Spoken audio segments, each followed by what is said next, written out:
As core markets become saturated with new entrants and products, we find it more and more difficult to grow the core.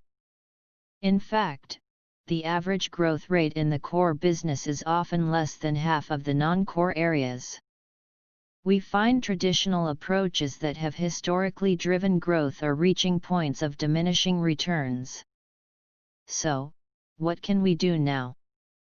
In the era of digital transformation, organizations are increasingly turning to an often under-leveraged tool in their strategy development toolbox to spur growth: business model innovation, BMI. In fact, BMI can drive breakout growth within our core business. Before we dive deeper into BMI, let's take a look at traditional approaches to growth. It's important to understand how the traditional approaches differs from BMI to understand BMI's advantages.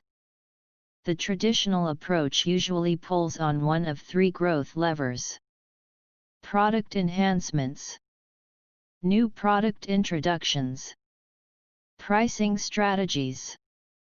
Each of these levers have pitfalls that will eventually stunt its effectiveness. Let's uncover these pitfalls. 1. Product enhancements. Over time, product enhancements become more incremental and less impactful to the customer. Once customers have derived most of the value from a service, experience, or outcome related to the product, there is little value to be gained with further enhancements. Thus, the incremental change becomes a nice-to-have, not a must-have. A simple example of this pitfall would be a razor blade company improving the product by adding another blade. 2. New product introductions. Product innovations always seem promising, in theory. The problem is they require adjustments to the supporting ecosystem, which organizations often fail to do. In fact, it is important to note that even breakthrough innovations with drastically different customer value propositions, CVP, will likely fail if they aren't accompanied by the right operating model. An example of this is when the sneakers company LA Gear, popular in the 80s and 90s, changed its CVP from fashion to performance to enter the basketball shoe market. However, the company didn't enhance its manufacturing capabilities and their shoes fell apart on TV. 3. Pricing strategies. The pitfall here is volume chasing. Volume chasing is the mistake of reducing prices or other discounting approaches, e.g. rebates, Groupons, BOGO, in the hope of driving increased sales volumes. Without the corresponding changes to other elements of the business model, price reductions alone will just quickly and unsustainably erode our margins. Premium offerings, traditional revenue models, and high cost structure can all limit our ability to reduce prices profitably. Retailers are often prone to this. They discount products heavily, see an initial uplift in sales and store traffic, but ultimately suffer margin erosion. Now, let's switch gears to business model innovation. The three traditional growth levers typically involve changes to only one dimension of a business. On the other hand, BMI afford organizations greater degrees of freedom. BMI involves changes to a much broader set of dimensions. There are 6 key business model elements at play through BMI, as depicted below in the BMI framework. By changing multiple elements in coordination, BMI is able to execute the traditional growth levers, while avoiding their associated pitfalls. Through BMI, we have 3 types strategies that emerge. Redefine the value proposition.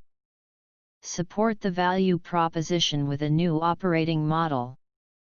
Redesign the model to capture margins. Let's dive deeper into each BMI approach. 1. Redefine the value proposition. Instead of pursuing incremental changes, as is the case through product enhancements, we want to redefine our value proposition. When we found that product innovation is leading to diminishing returns, this indicates that our customers' needs are not being completely satisfied. This means that the customer's unmet needs cannot be addressed simply by improving our products. If customer value extends beyond the reach of conventional products, it may be time for us to redefine the value proposition in order to recognize that the product is not the main source of customer value. We can begin this process by evaluating the following questions. What pain points result when a customer uses the product? What else besides the product has an impact on customer experience? What objective is the customer trying to achieve by using our product? By addressing these questions, we can reveal the new value proposition. It is oftentimes one of 3 BMI solutions. 2. Support the value proposition with a new operating model. Upgrading the operating model, including the value proposition, is critical, because it creates the appropriate support system to enable breakthrough value creation. In fact, the operating model is the foundation of the business.